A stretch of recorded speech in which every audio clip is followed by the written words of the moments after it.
ficar mais perto do nosso palestrante, Miguel Jorge. É uma alegria de ter você aqui. Vou chamar aqui o nosso vice-presidente da ULA, o Alberto Brenner, para tirar as boas-vindas, viu? Alberto. Que legal. Eu já dei boas-vindas para o nosso convidado, né? Essas boas-vindas acompanhadas de um abraço, que é muito importante, né?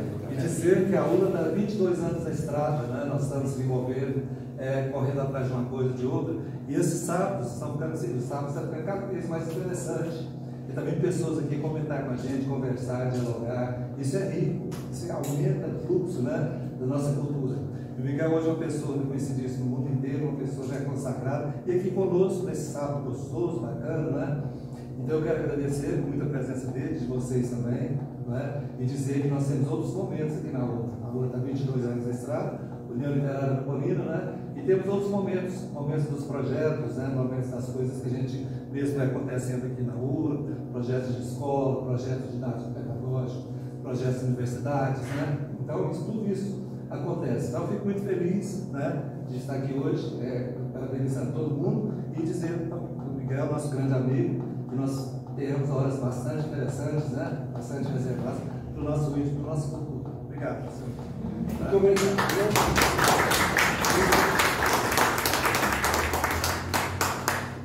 Boa tarde a todos. Boa tarde. Quero dizer que é um prazer estar aqui com vocês e uma tarde de sábado, né, para falar de cultura. É uma palavra assim, tanto redonda e elástica, mas que é sempre um prazer a gente falar de alguma coisa no tocante à arte, ou de escrever, de fazer música, de pintar, seja lá o que for. Então, no nosso caso, nós vamos falar de literatura. E eu vou abrir essa palestra lendo um pequeno texto que eu trouxe, e eu falo momentos e pessoas do segunda sinopse dos livros, para abrir a fala e depois a gente vai dialogar. Eu prefiro mais que vocês perguntem, que a gente faça assim uma troca de ideias e ampliar cada vez mais. Então eu falo da seguinte maneira: sim, acho que da infância a gente guarda muitos momentos de alumbramento, de medo, de desejos de conhecer o mundo, de viajar sem rumo, conhecer lugares e pessoas. Penso em umas onde passei minha infância e parte da adolescência. Em Belo Horizonte, onde fui estudar e descobrir que a vida é mais do que uma praça com igreja e jardim, que o homem vive em busca de si mesmo, é como se corresse atrás da vida. De volta a Goiânia, tive um segundo ou terceiro nascimento quando descobri a beleza da palavra e a difícil arte de domá-la. Então já ingresso no GEM, Grupo de Escritores Novos, em 1963, tornei-me escritor de prosa e poesia, no caso de poemas, e finalmente dramaturgo.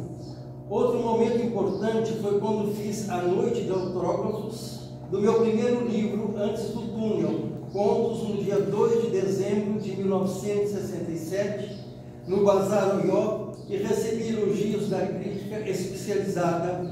Fábio Lucas, de Belo Horizonte, foi quem fez o prefácio do livro.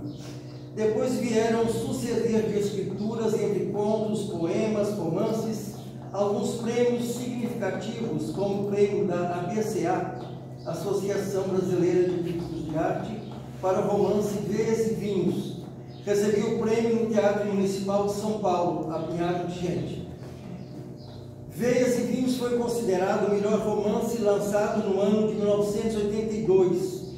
Depois foi para o cinema, sob a direção de João Batista de Andrade. Em seguida, editei, pela Mercado Aberto do Rio Grande do Sul, o romance Pão Cozido Debaixo de Brasa, que recebeu o prêmio Machado de Assis, da Biblioteca Nacional. Desta vez, fui receber o prêmio no Rio de Janeiro, na Biblioteca Nacional, no ano de 1967. Outro prêmio que me deu muita satisfação foi a minha primeira peça de teatro, O Visitante, Prêmio Teatro Opinião São Paulo, Com o passar do tempo, ingressei na Academia Goiana de Letras, na cadeira de número 18, vaga com o falecimento de Bernardo Herres, para mim, um dos grandes nomes da literatura regional universal. Ainda a criação do grupo Cadós de Poesia, formado com os atores André Pimenta, Zoroastro e por mim, e depois com Renata Marra. Devido ao falecimento do Zoroastro, com o Cadós pude reviver momentos de criação teatral e poética, estar dentro dos poemas e mostrá-los para um número maior de pessoas. Veio depois a criação do Festcine Goiânia, um projeto há tempos discutido com Débora Torres e Gerson Santos e finalmente apresentado por mim, ao Kleber Adorno, secretário municipal de Cultura, que, entendendo a extensão deste meu projeto para o cinema nacional, prontamente o levou a cabo no ano de 2001. Ainda no âmbito do cinema, deu-me enorme prazer a realização do documentário O Ataú, rodado em Aruanã, às margens do Araguaia, e de minha experiência como ator de cinema. Atualmente vivo várias novas expectativas. Uma delas é a montagem do meu musical intitulado Música do Coração. Finalmente pude, depois de 13 anos, ter o prazer de ver a nossa ópera, a 14ª Estação, libreto meu e música do maestro Estércio Marques, estrear no Teatro Goiânia nos dias 1 e 2 de dezembro de 1919. E agora estamos em preparação da segunda ópera goiana, Ana Pedro, com libreto de minha autoria e música do maestro Juliano Lima Lucas. Esse libreto é baseado no meu romance Ana Pedro. Fiz o lançamento de um DVD com declamações de meus poemas sobre Goiás, filmado no Teatro Goiânia, sob o título de Goiás, de Ouro em Ouro, edição da Casa Brasil. Sinopse dos livros. Escrevi vários livros de ficção, poemas, dramaturgia, e todos são, claro, de momentos diferentes, e cada qual possui o seu feeling, a sua criatividade e o seu percurso. Antes do Túnel, o primeiro livro de contos foi escrito quando pertencia ao Gênio. Eu queria provar para as outras pessoas que era escritor sério, de peso, porque dentro de mim tinha a certeza disso. São 13 contos que passou a ser minha marca registrada em se tratando da narrativa curta. O conto que dá título ao livro me veio no sonho, no sonho ou na vigília do sonho. Um menino em perigo tenta atravessar um túnel para fugir dos seus pesadelos, num clima meio tenebroso. Os outros contos seguem a mesma linha, um tanto do absurdo, um tanto da realidade cruel, lembranças da infância, na linha de uma pequena realidade que dá origem à criatividade. Depois escrevi outros livros de contos com técnica mais apurada, como Em Texto e Corpo, meu segundo livro, também com 13 contos. A novidade é que escrevi Meninos à Margem, todos em diálogos, coisa que não fazia naquela época. Usei depois, em outras narrativas, o fluxo da consciência, introduzi bilhetes, poemas e o que mais de inovação que eu considerava naquela época. Em meio do livro de contos, intitulado Lacraus, entro pelas narrativas de vanguarda. Utilizo de todas as técnicas literárias para escrever um conto, buscando sempre uma contribuição nova. Nada de escrever por escrever. Eu quero ousar, seguir em frente, dentro do meu tempo, que é um tempo da modernidade. Nos romances posso citar uma trilogia sobre Goiânia, Veias e Vinhos, livro que editei pela Ática de São Paulo, em 1982, baseado em uma tragédia ocorrida na Rua 74, no então bairro Popular, quando uma família foi morta, restando apenas uma menina, que, à época, tinha apenas 3 anos de idade. Fiz um ano de pesquisa, li 8 volumes de processo, entrevistei pessoas, uma apenas da família Mateucci, li jornais, enfim, me cerquei de todas as possíveis informações para depois escrever o meu romance Veias e Vinhos. E fui também à penitenciária por 3 vezes entrevistar o Altino da Cruz, e estava preso por 20 anos, condenado por esse crime grave que ele não cometeu. A sociedade exigia que se prendesse o culpado, e eles pegaram esse senhor que tinha vindo do Pará e foi morar perto da família, né? Então, por conta dele estar ali perto da família e ter algumas implicações, algumas conversas, pegaram o Altino. Eu entrevistei, achei uma pessoa inteligentíssima e pedi a ele que quando ele saísse da prisão, ligasse para mim. Passei o telefone para ele, que eu queria ainda conversar mais com ele, entrevistá-lo mais e conseguir dele um diário que ele fazia na prisão. Acontece que, quando o Altino saiu, eles já empurraram dentro de um camburão e levaram direto para o aeroporto para ele ir embora rapidamente com ele, após 20 anos. Mas, quando ele estava dentro do camburão, um repórter conseguiu furar o cerco e o entrevistou. E, por acaso, eu ouvi pelo rádio essa entrevista. Senti muito não falar com ele fora da prisão, pegar o diário que ele escreveu, que ia me servir de muitas coisas. Mas, enfim, o livro foi lançado. No dia do lançamento, meu irmão colocou 4 guarda-costas, porque as pessoas diziam que eu não ia lançar esse livro, porque eles temiam que seria um relato policial do que ocorrera, coisa que eu não fazia nunca, não fiz e não faria. Eu fiz um romance com todo o critério de técnica, de linguagem, de personagens. Claro que a realidade está lá dentro.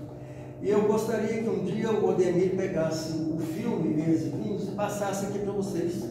O filme está muito bem feito pelo João Batista de Andrade, tem excelentes atores. Eva Vilma, né? Eu cito sempre a Eva Vilma, que para mim foi o melhor papel da vida dela em cinema. Né? Tem a Simone Spalladori, tem como é que é o nome dele, meu Deus? Não me lembro mais. Então, só gente já graduada na arte de representar. Então, depois eu escrevi o segundo da trilogia, Conclusivo Debaixo de Brasa, que retrata a época do desastre do Sérgio 137 em Goiânia. E nos Ombros do Cão, em que ele tem como pano de fundo para o enredo a ditadura de 64, e que o foco da narrativa está no Liceu de Goiânia, um menino que era o líder do Liceu naquela época, que era político e foi preso e morto pela Revolução. Eu convivi com a família, ajudei a família a ir atrás desse menino de 16 anos, e no dia do lançamento do livro, a mãe dele foi com uma rosa vermelha, me abraçou, chorou e me entregou, dizendo assim: só você mesmo para fazer um romance como você fez. A família agradece você pelo meu filho. Eles não acharam mais um menino, nem um menino lá de Campinas, que era do liceu, do colégio de Campinas, e que era o líder também, líder político do Grêmio Estudantil, que também foi morto pela Revolução. Então, os dois, eu fundi os dois num personagem só, e ele é o meu personagem principal nessa história da ditadura. Eu conto essa realidade, mas com o romance desse menino, com a Ana, que era filha de uma modelo, né? Que por sinal era amante de um dos deputados da época. Então a história é toda intricada com política e tudo isso. Então são minhas 3 trilogias sobre Goiânia, trágicas, mas que são verdadeiras. Vieram depois inúmeros livros de contos, poemas, peças de teatro, romances. Fiz o lançamento do romance editado. Você poderia contar aquela história do seu livro de poemas do Araguaia, que é uma história tão bonita, né? Que você escreveu o livro no barco. Vou terminar aqui o vou falar isso. Ótimo. Essa não pode faltar. Veio depois o lançamento do romance editado pela Arribação Editora de Cajazeiras, Em Busca do Coração, no sábado à noite. Tem 2 aí para ser sorteado para vocês. No dia 13 de outubro, no Café do Mundo, no Bougainville. Das minhas peças de teatro, destaco 2, aliás, 2 textos solos que fizeram sucesso. O Boi, tendo como ator Guido Correia, e Olga, levado aos palcos do Teatro da Universidade Federal de Goiás, com muito sucesso. Para os próximos anos, trabalho num livro de poemas, Os Passos da Cidade, E o livro é dividido em duas partes. O primeiro, os passos da cidade, o segundo é celas, né? Eu trabalho com essas celas, essas prisões, né? E todos os tipos de prisões que cerceiam os homens. E as noites que não deveriam existir. Completo lançamento aqui. Está confirmado? Não? Não. Ué, o que deu? Eu te mandei o áudio, aquele áudio. Não acreditei. Eu também não. Então não vai ter o plano. Dia 10 em Goiânia, né? Então, as noites que não deveriam existir, eu faço a vocês o convite para o dia 10, a próxima quinta-feira, das 19 às 22 horas, no Shopping Bougainville, no piso 3, em frente à praça de alimentação. Fica o convite, quem puder ir para me dar nota presente, viu? Os momentos mais marcantes da minha vida de escritor ficam por conta da minha viagem à Itália, para o lançamento do Veias e Vinhos, traduzido para o italiano. Uma viagem marcante, com noite de autógrafos e palestras por todas as cidades por onde passei, indo do norte ao sul da Itália. E a viagem a Portugal para o lançamento de uma antologia de poemas, da qual eu fazia parte. Ainda minha ida aos Estados Unidos para presidir a banca julgadora do concurso de poesia realizado pelo Itamaraty, somente para brasileiros residentes naquele país. A banca julgadora se reuniu na cidade de Boston,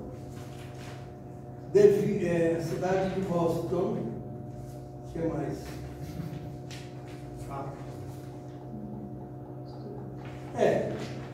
E eu fui o presidente dessa banca julgadora. Eu achei interessantíssimo que era só para brasileiros que presidiam ali, mas muitos livros de poemas, bons poemas. Então havia comigo dois jornalistas uma mulher e um homem, eles eram de São Paulo. E eu presidindo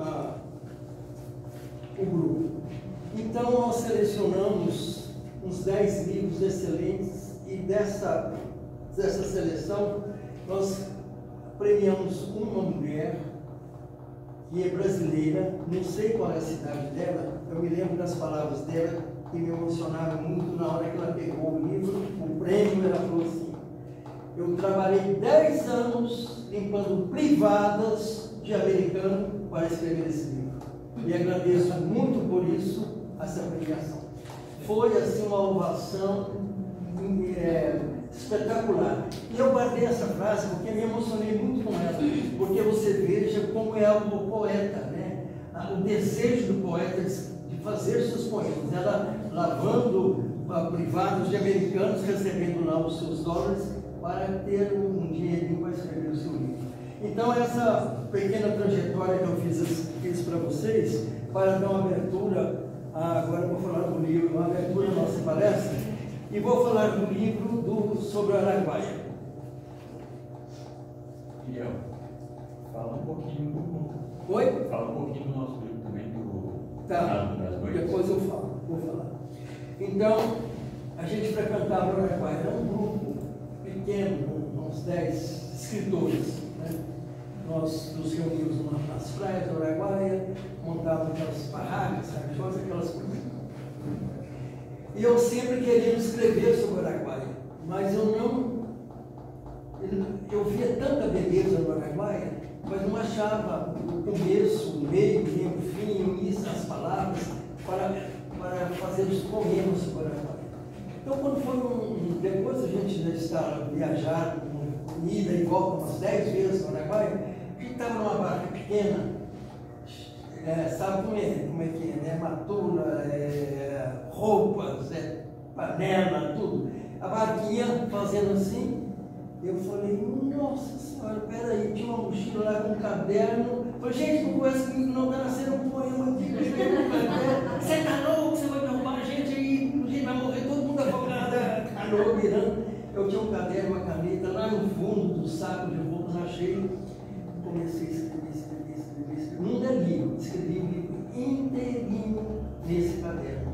Cheguei em casa, fiquei a noite toda numa máquina, que naquela época era a máquina, a Olivetti, datilografando o livro, mas saiu prontinho, do jeito que eu fiz. Eu fiz e eu ditei o livro. Então, me lembrou de uma história interessante. Os meus companheiros falaram assim, não, como assim? Vocês não viram o livro, cuidado. Aí eu me dei sobre o Araguaia, que é um rio que eu amo muito. Agora, esse outro foi o último lançamento que eu fiz, Em Busca do Coração, no sábado à noite.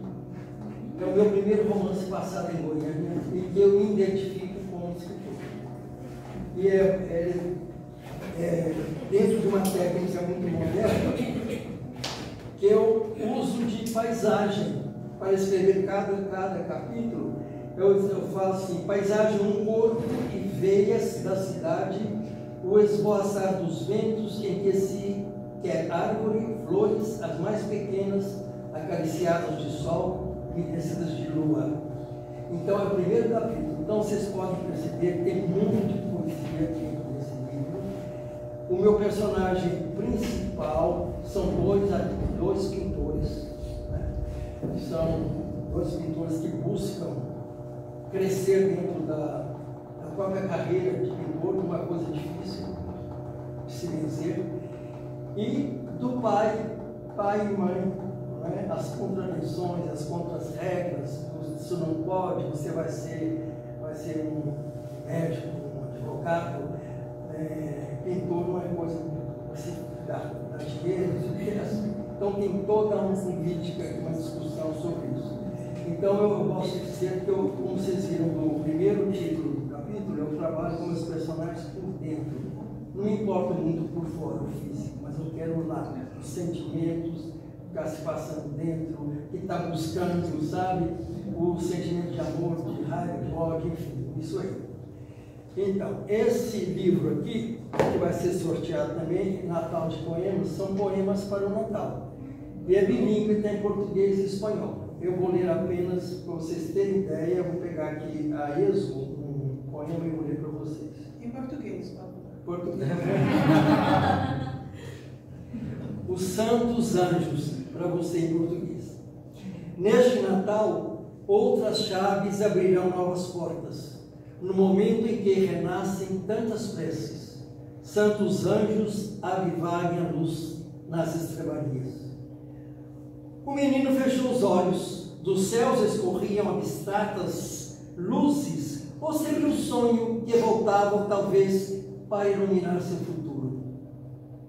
Todas as esperanças no menino se voltaram para um céu sobejamente azul, e os anjos disseram: a maior esperança é esperar, como renascer de várias manhãs.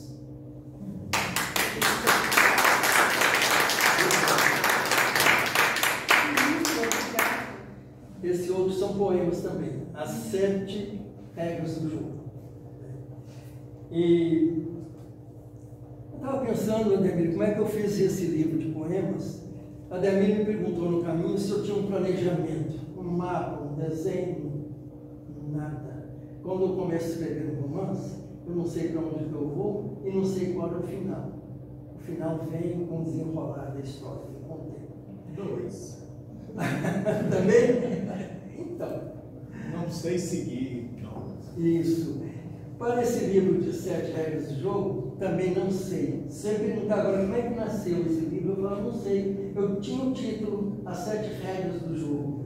E daí fui desenvolvendo, eu escrevendo. Claro que você não escreve um dia para noite. Eu só fiz isso com os poemas da Araguaia.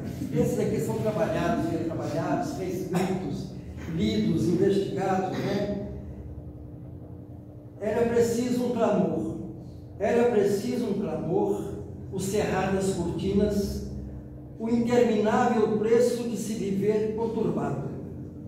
Foram-se os cantos, suspensos os encantos das inocentes falas. Cabeças, objetos colocadas em mercados de vidraças, que a dança das horas jamais acaba, como se dança e horas cumprissem o destino das feras. Porque rola com a bola os incendiados seios da amada? Não há testemunhas destes pensamentos. Desconfiado, rastreio minhas imagens. Armam-se as armaduras do amor. Figuras saídas dos sonhos vestem-se de pecaminosos desejos.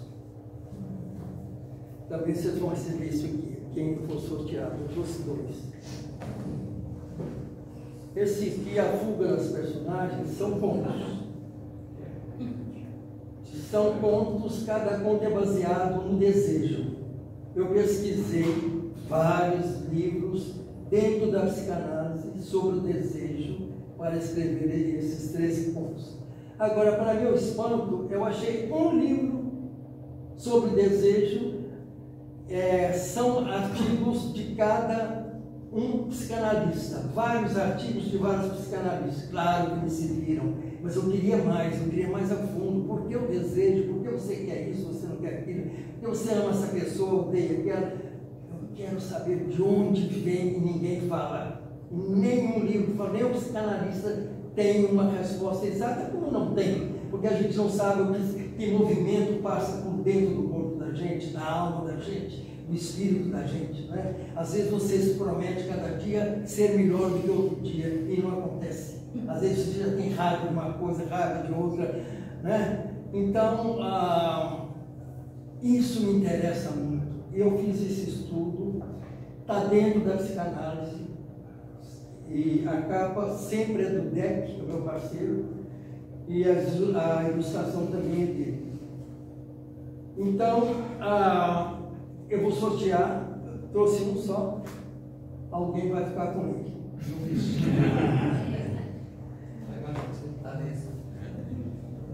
Esse romance se chama Minha Querida Beirute.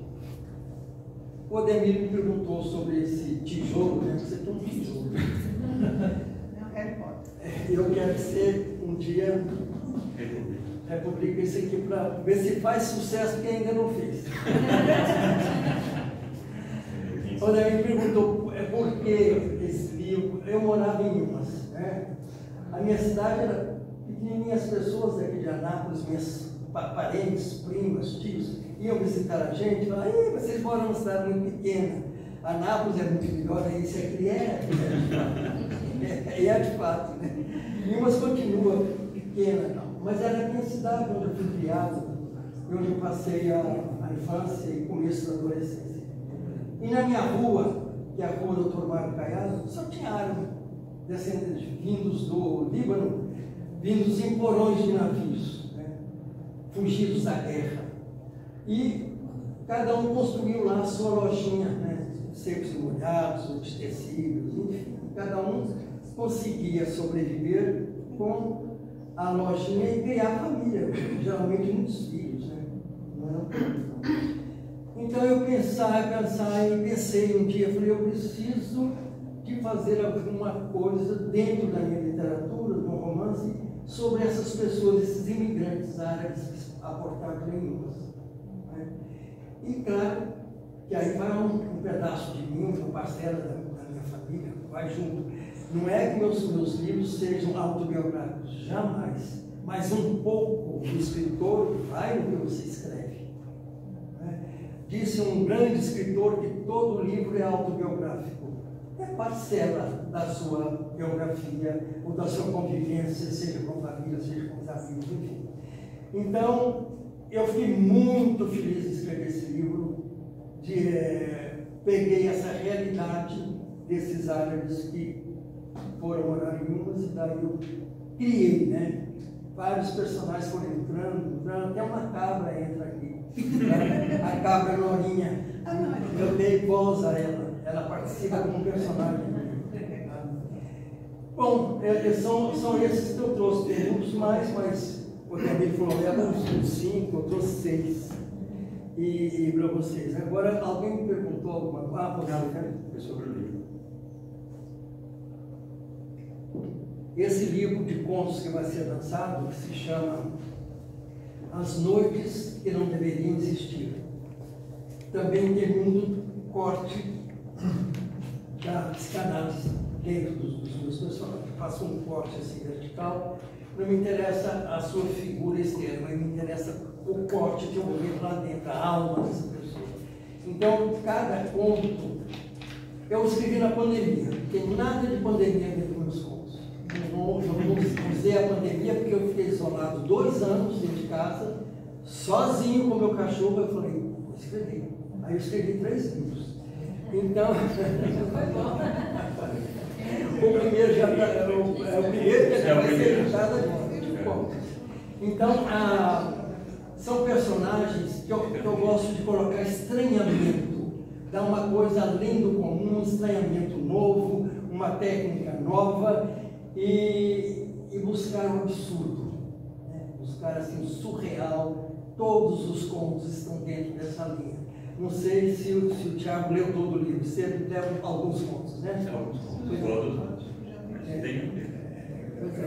Tem lá o prefaciador do livro, que eu sou muito grato a ele, com um prefácio lindo, e pelo que ele escreveu, ele gostou do livro.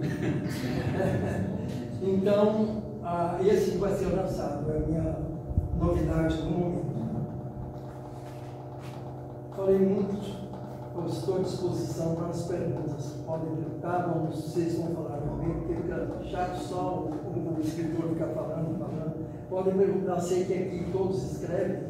Eu achei muito interessante quando você falou que você escreveu, acho que um conto a partir de um sonho, né?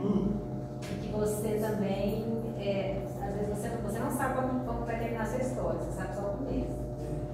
Comigo acontece assim, já escrevi contos também que o enredo veio pronto no sonho. No sonho? No sonho. Já chegou só foi passar mesmo para a linguagem escrita. E tenho essa coisa também de quando eu escrevo uma história, eu sei o começo e o fim. Aí eu só faço o recheio. Mas eu queria saber se, na sua opinião, você acha que assim, cada escritor tem a sua técnica? Ou você acha que existe mais ou menos um padrão assim, da escrita, né? De produção literária, pela sua vivência, com os seus contatos? Cada um é um mundo diferente. Você, por exemplo, partiu de um sonho também, né? Você teve o começo e teve o fim. Você não teve o meio do ponto que você criou, retrabalhou e tudo mais. Mas se você pegasse, se o sonho só viesse um flash assim, que ficasse na sua memória, você ia escrever da mesma forma, você ia criar a partir disso aí. Eu agora não tenho sonhos para criar contos, mas eu gostava demais quando via um sonho, eu falava, acordava, falei, pronto, aí saiu o conto, né? Os meus amigos escritores novos falavam assim, não conta nada perto de Miguel que ele vai escrever um conto. E era verdade, né? Depois a gente descobriu a crônica, né? Aí passamos para a crônica. Fala nada perto de fulano, mas o senhor falando sobre que o senhor escreve, na verdade, tem uma parte do senhor. Acho que isso se resume em ninguém dá o que não tem. Então, o interior nosso é que é retratado nos livros. Então, o senhor retrata a realidade do senhor, as vivências, as histórias, e, claro, contado de forma ampliada, né? Com a fantasia, com as figuras de linguagem, de forma lúdica. Então, é uma riqueza muito grande e cada ser humano traz dentro de si. E dou graças porque o senhor não guardou isso só para o senhor, você repartiu com todos nós. Obrigado. E outra coisa que a gente precisa observar muito é a linguagem. A linguagem tem que ser trabalhada. Né?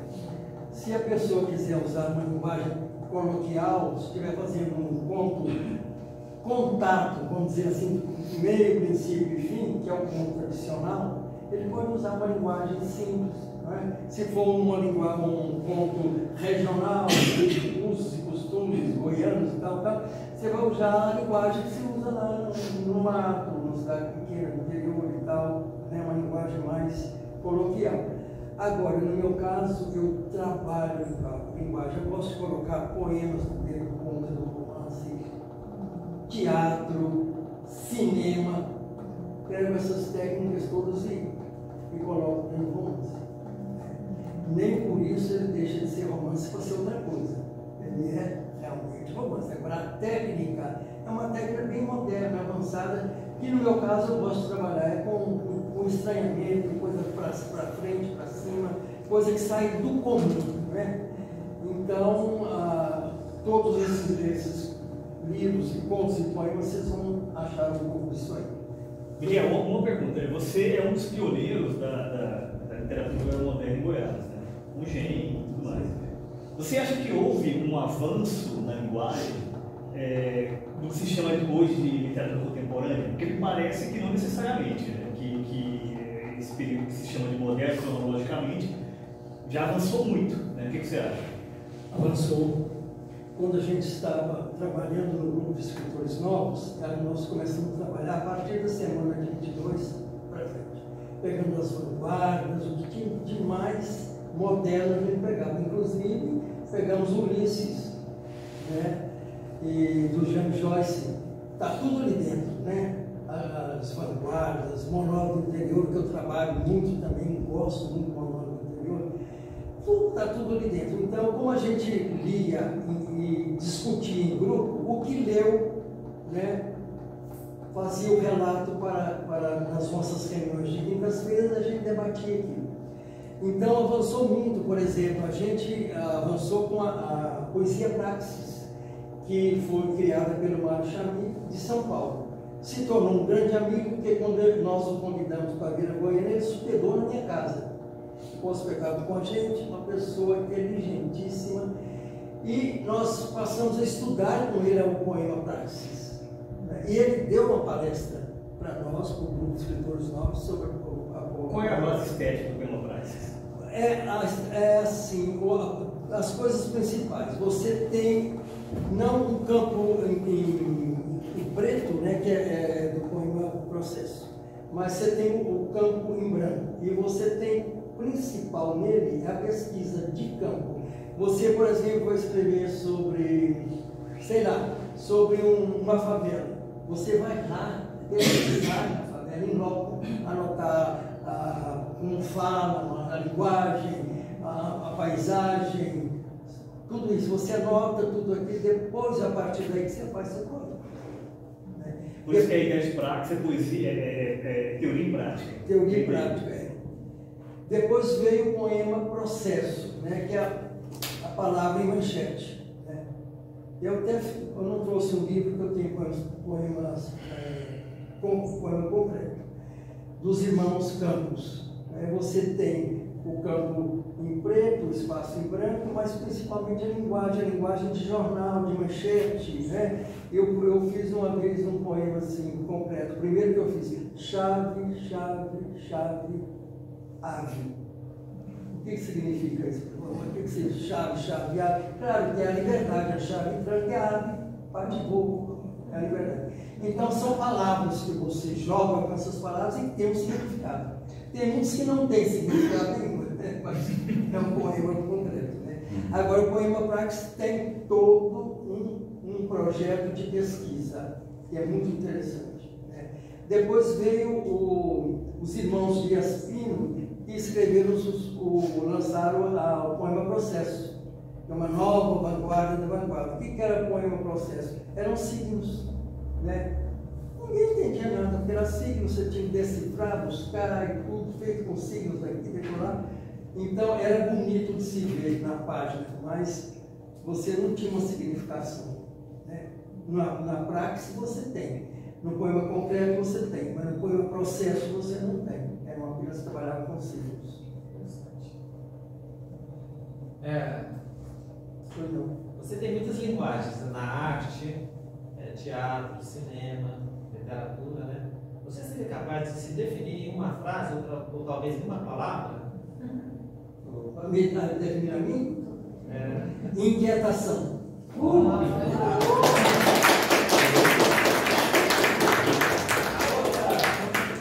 outra pergunta é a seguinte: você fez estudo sobre desejo. Como você define desejo? Não tem definição de desejo, porque você não acha em lugar nenhum desejo é isso, não é. O desejo em cada pessoa é completamente diferente. Tem uma química que você sabe, tem uma química de pele, tem uma química que eu chamo de espiritual, tem uma química corporal, né? Mas eu vou falar, o desejo é isso, porque eu prefiro essa pessoa, não prefiro essa, tal, não tem. Mesmo nos livros, eu pelo menos não achei nada que definisse isso, não tem uma explicação, uma dialogação em torno da palavra, mas não tem uma coisa definida, sabe? Nem Freud explica. Não explica. Se você ler esse livro, você vai perceber os personagens com seus desejos, mas não tem uma explicação por quê. Por que que uma mulher de repente está com um namorado e quer também o irmão gêmeo, os dois, se são iguais? Ela quer os dois. Por que que ela quer os dois? Um é o outro é um. Então, acho que por ser isso, no meu caso, que eu não está aí, vocês verem, mas eu estou falando agora, mas no caso dela querer os dois irmãos, é porque são iguais. Né? O desejo de um é igual ao desejo pelo outro. Né? Então tem todo um desenrolar disso aí. E o desejo de escrever é inato? Será? Como é que é? O desejo por escrever é inato? É da pessoa ou se desenvolve? Isso vem. Isso não tem como escapar. Eu nunca imaginei que seria um escritor. Né? Quando eu estudava no grupo escolar 19 de março, as professoras, Miguel, declamar o poema 7 de setembro, festa de aniversário da cidade. Não, Miguel, você vai participar dessa peça de teatro aqui, garotinho, participando da peça de teatro, eu participava. Aí agora, depois que eu lancei meus livros, eu cheguei para a professora, que ela foi falar comigo. A senhora sabia, por acaso, que eu seria escritora? Ela falou, claro, eu sabia. Porque eu mandava você declamar poema, você fazer parte de uma peça de teatro, você lê na sala, você queria, sabe? Né? Causava ira nos meus colegas, inclusive.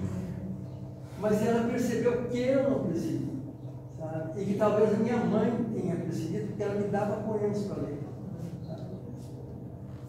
Mas vem, né? Eu acho que quando vem, mais cedo ou mais tarde você desenvolve, você escolhe. Miguel, o processo criativo seu para teatro e poemas, contos, literatura, tem uma diferença clara? Você sente essa diferença quando está escrevendo? Ou você acha que vem a ideia, o ponto luminoso? Tem.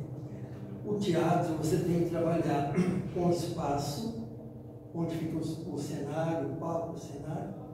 Você tem que trabalhar com diálogos. Se o diálogo for frouxo, a peça acabou.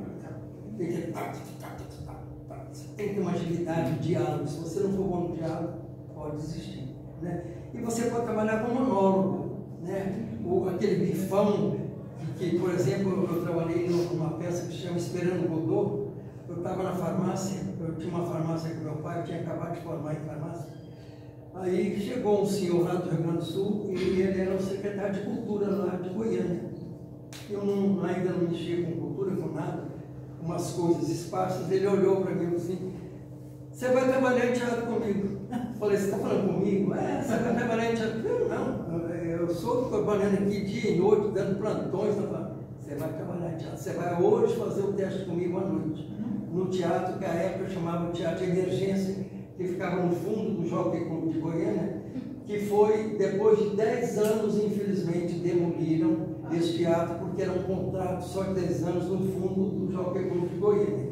E lá nesse teatro tinha o João Pênio, que era um grande cineasta goiano, e tinha o ateliê do P.J. Oliveira, que é o grande muralista nosso de Goiás. Então, e a gente frequentava lá, né? Nós éramos do G, a gente bisbilhotava, fazia entrevista com o TJ, conversava com bem excelentes pessoas, né? E os filmes do Bem são primorosos. Então, era nesse teatro. Aí, tinha um amigo comigo, que também era escritor, ele falou assim, não, quem vai sou eu. Ele não mexe com teatro, não, eu que vou ser o ator seu. Aí ele falou, tá, vamos os dois fazer o teste. Fomos os dois fazer o teste. Fizemos o teste, aí o Noé, chamava Noé Sandino, falou, é você. O outro deu um pinote, mas brigou, nunca imaginei. E o seu pai? Hã? E o seu pai? O que achou de te perder? Você trabalhava na farmácia? Não, mas eu era só à noite. que eu ia nos ensaios à noite, né? Aí nós ensaiamos, montamos o Fernando Godot, que foi a terceira peça montada no Brasil, a terceira vez que se montava o Fernando Godot no Brasil. Eu logo peguei o papel do Lucky, que é um escravo que ficava no palco assim, com duas cestas pesadas e um chicote na boca, porque o Pousou, que era meu patrão, chicoteava durante a cena inteira. Um dia eu falei, desgraçado, para de me bater. Eu não aguentava mais. Apelou. Nossa. Essa vida nossa, todos nós, né, tipo criadores, escritores, é muito interessante. Porque você tem uma segunda vida ou uma terceira vida além da que você vive. Porque você cria personagens, você busca personagens, você dá vida a eles, né? Dá vida à sua escritura. Então, complementando a sua pergunta, o teatro tem tudo. O cinema, você trabalha só com imagem. Em movimento, né? Imagem em movimento. Né? E a literatura você trabalha com uma coisa muito difícil que é a palavra. Se você não buscar a palavra exata no momento exato, o seu poema se perde. Gelson, você participou da criação do roteiro do filme Vezes Infinitas? O roteiro, eu fiz o primeiro, né? A primeira versão do roteiro, João Batista pediu para fazer. Depois ele mexeu, mudou tudo. Eu achei que mudou tudo. Na visão dele, porque ele é documentarista também, com uma visão mais de porque ele queria mais um documentário que eu não queria. Eu queria literatura. Ele trabalhou no documentário. Sabe? Mas ficou bom, o filme não ficou ruim, não. Você vai trazer, viu, Demir? Passar aqui para eles. Aproveitar a pergunta do Solemar, e você fez vários roteiros para curtas, né? Fiz. Você ficou satisfeito com o resultado em tela dos seus roteiros? Não. Essa é uma pergunta do seu eu queria saber isso. Então faça de novo a pergunta. Não, é isso mesmo. Eu queria saber se você gostou do resultado. Se você não gostou. Quais foram os casos? Oi? Quais foram os roteiros? O primeiro que foi premiado lá em Brasília, com 80 mil reais, que chamou O Ataú, a história do índio. Eu fiz completamente a história do índio na Tapa, quando ele saiu, foi para a cidade, e depois na cidade aquele estranhamento com as pessoas que olhavam, não aceitavam o índio e tudo mais. Né? A minha amiga, minha comadre Débora Torres, que filmou, ela foi a diretora. Mas ela pegou, e tinha a festa dos índios dançando, tudo. Eu trabalhei com. Ela disse que o dinheiro não dava, reduziu o roteiro. Sabe? Ficou muito ruim, tanto que eu nem falo dele. Eu falo do Ataú. Eu fiquei tão sentido, porque era para ser filmado lá na Tapa, pegar um ator. Ela conseguiu um ator índio, também não era grande coisa, não. E o que era bonito mesmo de festa, de casamento, de dança, cortou tudo. Então, não tem o filme, não é o meu filme. Esse foi um. Depois teve um amigo meu que pegou para filmar, um que se chama Dentadura. Ele não entendeu, ele fazia para ganhar dinheiro, realmente pegar o dinheiro de leis e tudo mais. Aí ele pegou o segundo, fez também. Como é que era o segundo? Esse roteiro foi publicado naquele livro Shakespeare que falta você faz. Né? Publiquei, justamente. Também não gostei, falei, vem cá, meu amigo, você está proibido de filmar roteiro meu. Nunca mais você pegou um roteiro meu, porque não autoriza mais, cortei. Sabe? Ele fazia, pegava o dinheiro que ele queria e pronto, sabe? Mas não é isso. O cinema é arte, não é isso. Né? Nenhum. Foram filmados vários, nada. Eu falei, nossa, que bom. O último que foi filmado, a filmagem foi maravilhosa, chama Sete Facas, Sete Luas, Sete Puas. É um personagem que é um ser estranho que aparece amedrontando a cidade inteira. É como se fosse um capeta, uma coisa assim. E a minha amiga ela de Goiânia, Eva, não sei o segundo nome. Ela foi dirigir o filme, pegou pouco de dinheiro para filmar, então fomos filmar em Goiás. As filmagens foram lindas. Quando eles fizeram a montagem, reduziram a menos de 15 minutos e cenas maravilhosas do cavalo desse personagem rondando a igreja, não aparecia. Todos assim, com velas acesas, uma passarela linda. Foi uma cena maravilhosa. Mas cadê as cenas? Não tinha nada. Falei, ó, acabou. Sabe? Desisto de filmar aqui em Goiânia. Eu dou mais roteiro, sabe? É muito difícil a visão de quem faz o roteiro e a visão de quem filma. E ela filmou dentro dos 15 minutos. Né? Então não dava para mostrar, podia usar os 20 minutos. Mas ela cortou sempre. Tinha uma cena do padre, porque na verdade a mesma menina que o capeta quer levar com ele, o padre também quer. Então tem uma cena do padre, né, que ele se culpa muito por isso, porque tudo que está acontecendo ele acha que é por conta de desejar essa menina. Então as mulheres que estão na igreja se revoltam, expulsam essa menina da igreja, e nesse momento o fantasma vem e a carrega e leva com o cavalo e sobe com ela. Mas aí o que ela fez? Ela pôs a menina saindo, encontrando com os 7 facas e dando um beijo. Falei, não é isso que você matou? Matou tudo. Você falou certo, tá bom, matou. Então eu falei, gente, não dá, sabe? Não dá. E pior que eles não deixam, o roteirista dá uma palavra. Não pode, sou eu que sou diretor. Bom, mas isso aí é o cinema, né? É outra vida também.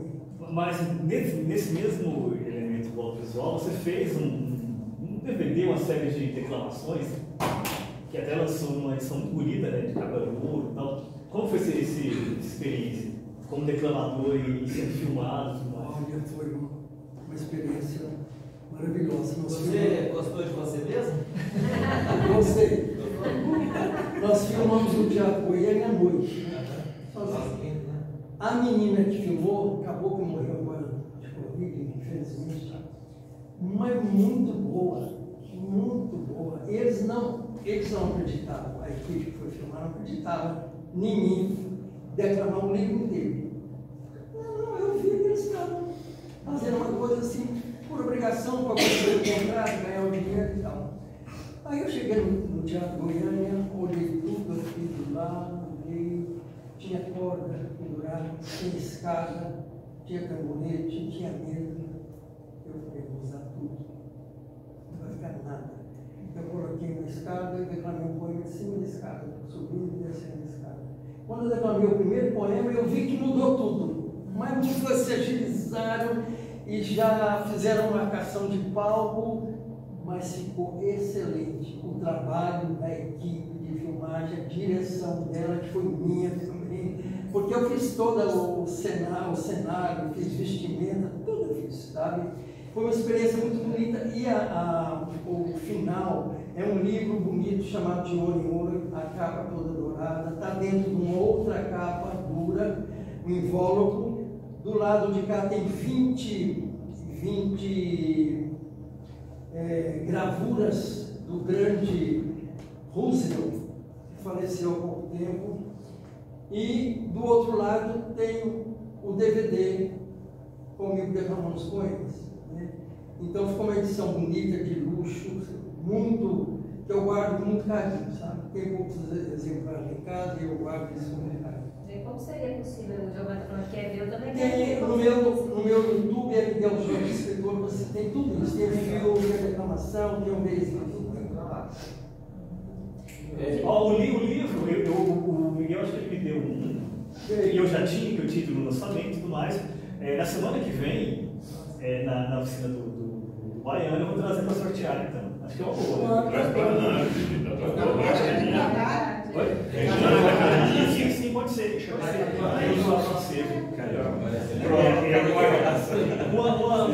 pergunta aqui do Jesus Ramos. Jesus Ramos está aqui no teatro, que você está sendo transmitido ao vivo. Que inclusive ele é do Rio de Janeiro, tem várias pessoas aqui de diversos lugares nos vendo. E ele pergunta, Miguel, o que não pode faltar em um livro? O que não pode faltar em um livro?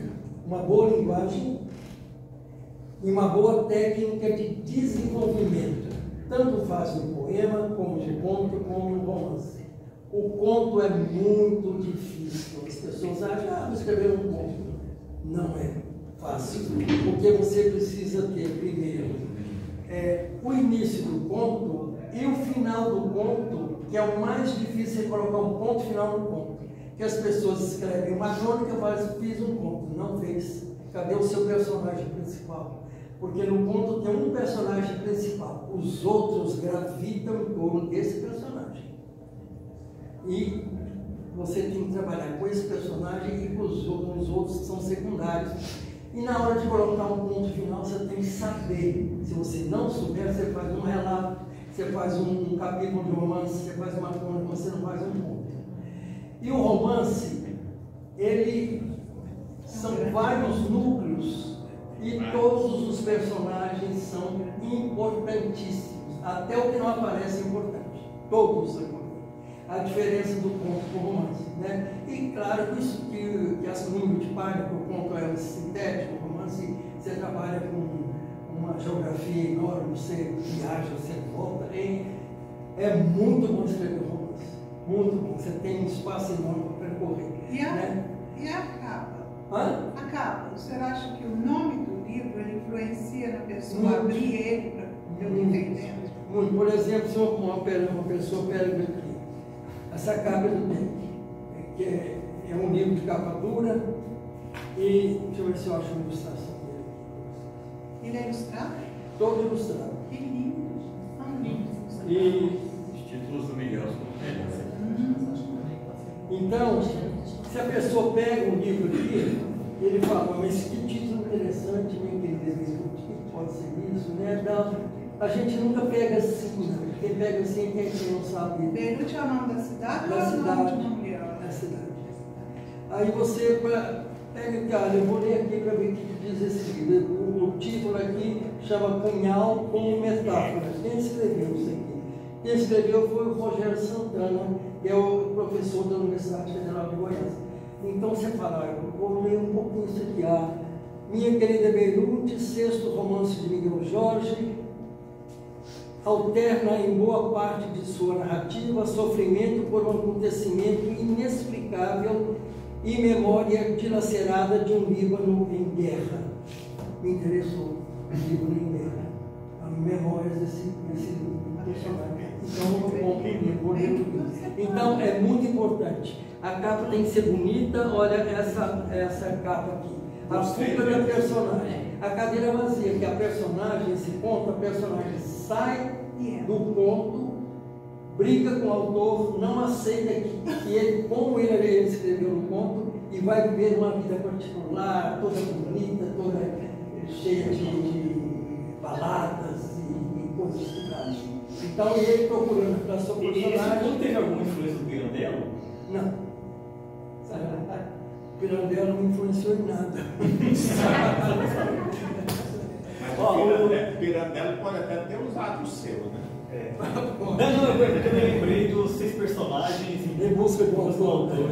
Aí foi o contrário, né? O personagem fugindo do autor. Aí seu personagem foge do livro e vai embora. Jesus pergunta outra coisa aqui. E em cima disso, e o personagem? Como saber se ele está bem desenvolvido? E aqui ele emenda uma pergunta a outra. Se fala muito hoje em dia do personagem tridimensional. Como alcançar? Inclusive, Jesus está escrevendo um romance muito interessante que ele apresentou na nossa série de oficina de escrita criativa. Enfim, eventualmente já me pede fazer uma leitura ali. A gente está pensando, mas eu acho que tem uma grande possibilidade de ser um livro de grande vigor, assim. Quero ler. Tá, e o processo, inclusive, o ponto que vários aqui que participam, né, o livro de contos, no caso, que vai lançar, deve sair no comecinho do mês que vem. Né? Bem caprichado, vocês vão gostar. Mas, enfim, vamos para a pergunta de Jesus, a segunda. Quem quiser fazer outra, gente, fica à vontade. Olha só. Beleza, Fábio. E a personagem, como alcançar, como saber se é bem desenvolvida, e essa questão de personagem tridimensional. Obrigado pela pergunta, Jesus. Olha, para saber se a personagem é bem desenvolvida, você ler as primeiras páginas. Se você ler as primeiras, eu leio primeiras páginas do livro, eu falo, nossa, isso me interessa. Que livro bom, olha que personagem bem desenvolvida, bem buscada. Isso é importante, Miguel. Você apresentou um personagem com impacto, ele tem uma grande entrada. Sim, é muito importante você.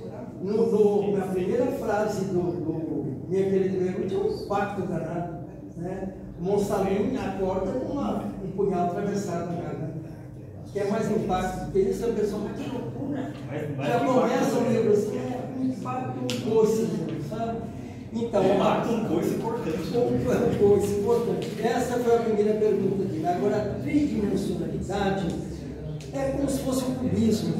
Eu acho assim difícil, gosto muito de trabalhar com isso, mas poucas pessoas percebem que você trabalhou nas 3 dimensões com o seu personagem. Entendeu? É como se você pintasse o retrato do seu personagem, aqui, perfil, aqui de frente, aqui de lado, aqui de costas, essa busca como se fosse um cubismo mesmo, né? Retratar de vários ângulos a personagem. Parabéns por você estar trabalhando com essa tridimensionalidade do personagem, não é fácil, mas eu acho que você busca realmente um desafio, é o que eu busco também. Você fala? Em relação à décima participação, né? Como que foi o processo dela? Porque no caso já funciona tipo uma parceria entre a escrita e na parte musical. Foram feitos separadamente? Os dois conversaram antes? Como que funcionou todo esse arranjo? Inclusive temos aqui o futuro pesquisador sobre essa obra. Nós já conversamos. Sim, a Rafaela está aqui. Mas sim, olha, primeiro eu fiz o libreto, você está falando da ópera. Isso. Eu fiz o libreto da ópera 14ª estação. Você virou um convite, Miguel. Hã? Convite. Primeiro sim, começando, então vamos lá do início. A professora Custódia Luciata, da PUC, ela convidou Estércio Marques e a mim para escrever uma ópera baseada nesse conto, a 14ª estação, que ela é apaixonada por esse conto e já fez vários trabalhos em cima desse conto. E eu olhei para o Estércio olhou para mim e falou, bom, eu não escrevi livro para a ópera, o Estércio também, eu nunca fiz música para a ópera. Vamos aceitar? Vamos, nós aceitamos o desafio. Aí eu fiz um libreto baseado no meu conto, passei para o Estércio é tão genial que quando ele queria mudar uma palavra do meu roteiro, ele me ligava e falava, Miguel, tem essa palavrinha aqui, estou querendo mudar para caber mais dentro da música, pode ver, claro? Pode. Aí ele mudava. Então, casou muito bem a música com a dramaticidade do 14ª estação, que é a caminhada de Cristo, as 14 estações de Cristo, que o meu personagem vive isso. É uma história que é de catalão. Quando nós fomos lá em Éramos do Gênio, o Altair Silveirares, um grande ator, escritor, era de catalão, nós fomos na casa dele, o grupo de escritores novos. Aí, sentado lá conversando, a irmã dele contou esse caso, que teve lá esse tal de Antero, que o patrão dele teve uma desavença com ele, questões financeiras, e mandou açoitá-lo pelas ruas de Catalão. E ele foi açoitado e até cair num lugar e morrer, onde eles ergueram uma capelinha. Eu fui lá visitar essa capelinha. Então isso me dá um fundo. Eu nunca imaginei na minha vida que eu ia escrever a 14ª estação. Aí um belo dia, mas não saiu da cabeça. Eu falei, Antero, tem a capelinha, o povo conta essa história. E é coisa de política, de grandões que mandavam lá na cidade na época. Você vai escrever depois. Mas tem uma família que não interessa. Vamos escrever isso? Vamos escrever. E escrevi, cada estação é de uma forma, né? Na primeira estação tem um manual do interior, na segunda estação tem diálogos, enfim. Aí eu fiz o libreto, o Estércio colocou uma música muito forte dentro da dramaticidade do texto, né? Eu gostei muito da ópera, foi levada no Teatro Goiânia depois de 13 anos, viu, minha gente? Eu lutei 13 anos sozinho para arrumar dinheiro, para montar essa ópera. E estou trabalhando agora na segunda ópera, que se chama Ana Pedro, que é baseada também no meu romance, O libreto é meu, a música é do maestro Juliano Lima Lucas, que é um pequeno gênio também, sabe? Está pronta, e eu estou na estrada, né, para ver se eu consigo 500 mil para montar essa obra. Mas estou lutando. Mas não quero mais 13 anos não, viu? É muito tempo. Quem tiver interesse em assistir, eu recomendo muito que assista. Eu tive a honra de ser convidado por Miguel para fazer a registro visual. Eu gravei em alta definição, usando equipamentos da UEG e tudo mais. Então está disponível no canal do YouTube do LUPA, que é o Laboratório de Audiovisual Clandestino da UEG, que é um sigla, né? Laboratório Universidade de Pesquisa e Produção Audiovisual. Então, vai lá, tem toda a ópera gravada. Depois você podia passar o link para passa. o Lemar e a gente... Ótimo. Pessoal. Ótimo. Vale muito a pena. Fica bem mais fácil de achar. Sim. Miguel, para falar em YouTube, né? O que você acha hoje em dia do escritor e a internet, as redes sociais? Como é que é? O escritor tem que estar no YouTube, tem que estar na rede social? Ou ele... A gente tem que se adaptar ao momento, né? Aos avanços da modernidade. Hoje, quem não se adaptar vai ficar para trás. Né? Pelo menos um pouco necessário, né? Não precisa ser um expert no assunto, que para nós, que tanto costumamos trabalhar na mão a mão, depois você vai para o seu computador, é um pouco difícil, mas a gente tem que vencer também essa dificuldade. Agora, o computador, eu acredito que você, lá pelo meio do romance, você perdesse tudo, porque você escreve uma página e fala, não, essa aqui não pode, está muito ruim. Né? Então você tem que recomeçar e tudo. Então o computador você apaga, você armazena, você vai, você volta, está ali, você dá continuidade na hora que você quer, é bem mais fácil. Sabe? A gente tem que se adaptar. Miguel, tem uma pergunta aqui da Ana Paula Mira, que inclusive sempre participa muito também, assim como Jesus. Tem vários aqui, o Arcanjo também. O Baiano está aqui conosco. É Jesus e Arcanjo. Não é essa, Tem aqui também Santo Agostinho. Agostinho. Mas a Ana Paula, ela pergunta o seguinte, sobre a diferença entre a novela infanto-juvenil e a novela escrita para adultos. É uma pergunta, é uma coisa muito básica, né? Você trabalhando para a criança, você tem que trabalhar com os sonhos da criança, com a linguagem da criança, com a visão da criança. Eu digo que quando eu escrevo, já publiquei vários livros enquanto juvenil, a gente tem que se tornar criança. É como se eu fosse brincar com uma criança, com o seu filho, você se torna criança, vai rolar no chão, brincar, jogar bola, Então você vai escrever, a linguagem tem que ser uma linguagem bem bonita, poética, mais doce, mais suave, né? E quando você faz uma novela para adulto, paulada, né? Aí é adulto. Você não tem que acariciar, não. Você vai na paulada mesmo. Você tem que falar da realidade que você fala. Né? Claro que você vai falar de uma maneira de escritor. Você não vai chegar lá e falar... Né? Então você vai falar com a sua linguagem, uma linguagem que é sua, que você buscou, e com o tom exato que é para ser dado para aquela novela. Então são dois tons diferentes. E existe um só segundo, Carlos, que seja intermediário? Não. Não existe. Ou é um ou é outro? É um ou outro. Você pode falar assim, vou escrever para adolescentes. Mas quando você vai escrever para adolescentes, você já não é mais criança. Você já escreve como adulto, porque é para um adolescente. É claro que tudo que você falar, ele já sabe. Não adianta falar, não posso falar isso. Muita gente fala, nossa, mas você escreveu isso porque minha filha não pode ler. Pode sim, senhora. A sua filha sabe muito mais do que você sabe. Não, mas é interessante, porque se você não fizer isso, você está sendo condescendente. Justamente, o escritor não pode ficar passando a mão no cabelo, não. Você tem que ser verdadeiro com você. Então tem o criança é criança. Você vai para o adolescente, você escreve para o adolescente que já é um adulto. Ele sabe tudo que você sabe, até mais. Então não adianta você falar, porque isso aí é pornografia. Não é pornografia, é uma realidade. Então você vai falar com as suas palavras, do jeito, a frase, ela é formada. Não é uma coisa crua, mas ela todo envolve, tem todo um ritmo do palavreado. Perfeito. Carlos, copiando uma pergunta que fizeram para a Clarice Lispector uma vez, só para comparar as respostas, né? Para o senhor é mais fácil escrever para um adulto ou escrever para criança? Olha, para o adulto, eu estou no meu campo de visão. Para a criança, eu tenho que voltar à minha infância e ser criança para estar no campo de visão dessa criança, que é um campo de visão poético, adocicado, diferente, se bem que você pode falar das realidades, mas você tem um jeito diferente de falar. No campo de visão para adulto, você não tem condescendência, não, né?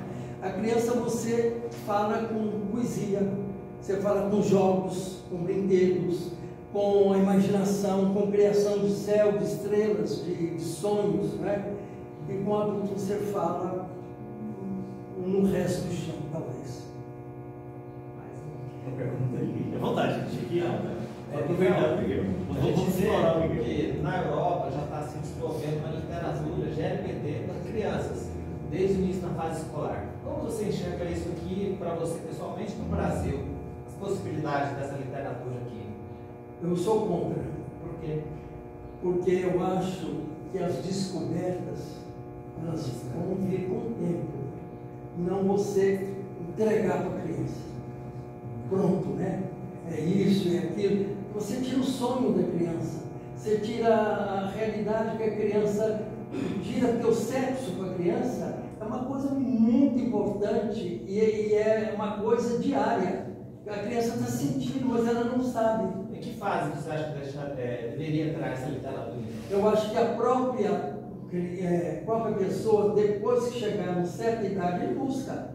Se ele quiser ler, para conhecer mais e tal, porque isso hoje está tão escancarado que você não precisa pegar livro para dar. Mas isso não daria chance para a pessoa desenvolver uma personalidade pior, talvez? Não. Se ela não estiver preparada para conviver com um colega, com uma outra criança, que talvez seja Não, ela vai aprender de qualquer forma, fora da casa, talvez na escola.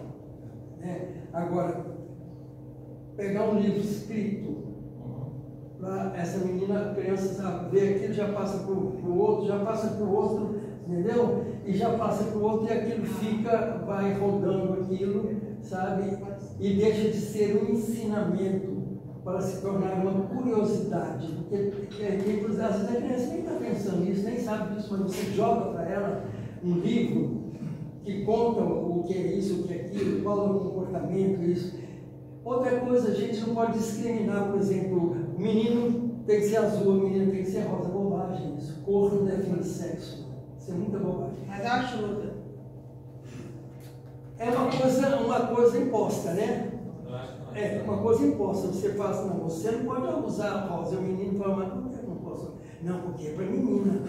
Então você já cria uma barreira, né? Eu também sou contra isso. Eu sou contra muita coisa. Minha infância foi uma infância de árabes e tudo regrado, e tudo trancado, e tudo sem poder falar, né? E você ia descobrindo como você descobrindo e descobre. Não adianta falar que a criança não sabe. Não adianta. Você que sabe. Mas assim, e aquela outra criança que sofre a chacota dos colegas? Ela não poderia ter sido ganhada. A vida dela não seria melhor se os outros conhecessem também esse universo dela? Você está falando do bullying. Sempre. Porque, por exemplo, eu trabalhei com crianças, até todo tipo de criança, né? E a gente vê que tem criança já pequenininha, já é definida de uma maneira diferente. Ela já tem uma orientação que provavelmente vai ser ou gay ou lésbica, não importa a orientação dela, mas é diferente. E a gente vê que se a gente não educar os meninos, eles vão cair em cima dessa pessoa, podendo levar até uma profunda depressão, suicídio. Sim, existe demais. Por isso que eu acho que talvez a literatura LGBT poderia ajudar um pouquinho nessa questão. Ou não faz isso. Ou não, mas assim, é um questionamento atual que eu acho que a gente tem que debater. Aí fica muito, perde a graça também, porque fica tudo escancarado, tudo perde a graça. Por exemplo, na minha juventude, o Charme era na mão de pegar uma revista pornográfica que estava com papel, plástico preto em cima. Agora tem muita internet que acabou atrás. Né? Mas assim, eu acho que o mistério das descobertas, do sexo, tudo, é muito importante e que não deve ser exposto assim, sabe? Mas entra numa questão, literatura é útil. E o ver, né? Se a literatura é útil. Pois é. Você não tem que ter utilidade. Você já leu essa literatura uma vez? Oi? Você já leu uma literatura dessa? Não. Ainda não, né? Tem muita gente que é favorável, né? Mas a maioria das pessoas com as quais eu convivo não aceita. Tem Mais velho, né? E tem os filhos justamente por conta disso, fica muito exposto, sabe? Agora, eu tenho uma peça que se chama Bullying, se você quiser montar, eu passo ela para você. Pedro João tem relação com isso, não? Hã? Pedro João. Quem que é Pedro João? Ana Pedro João.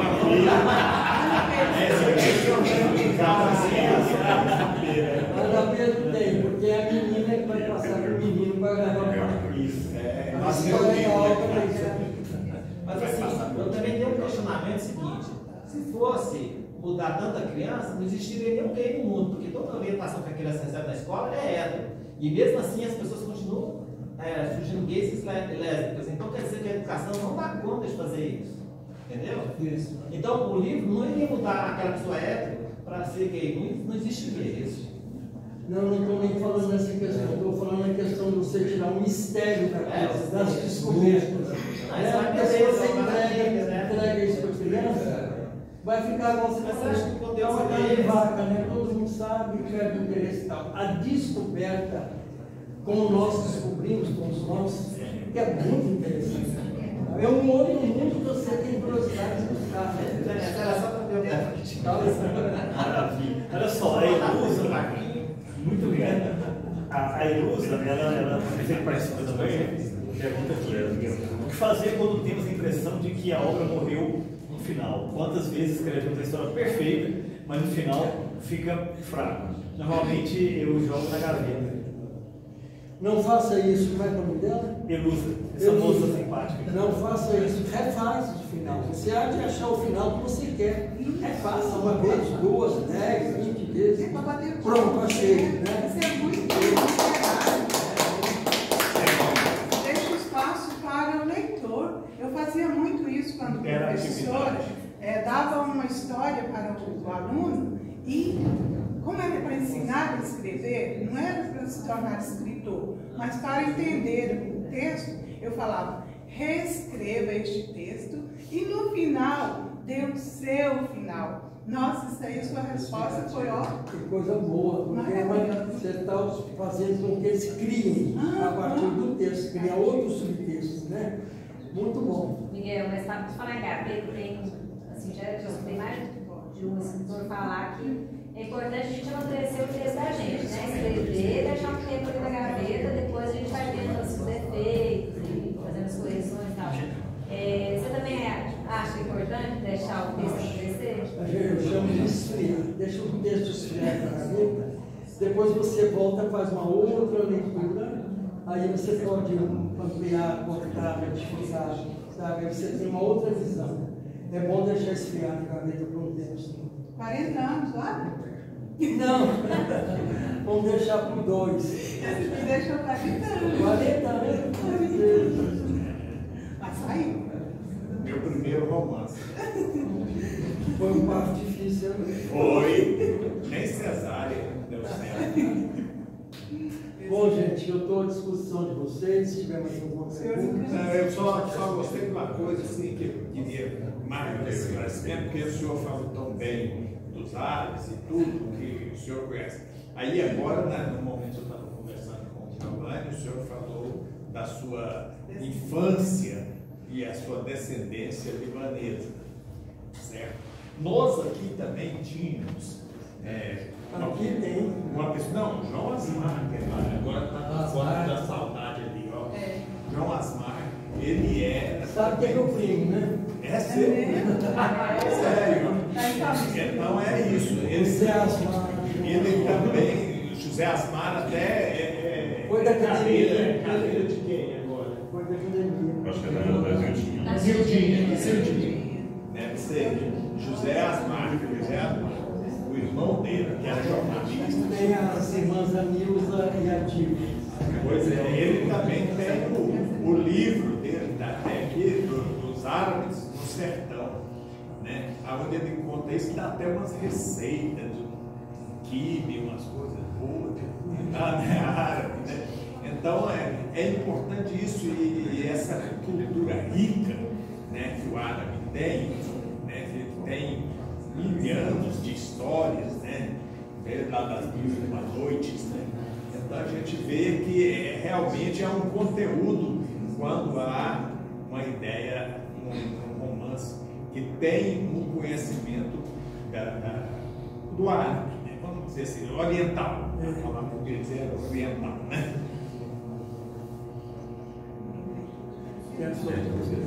Vamos então.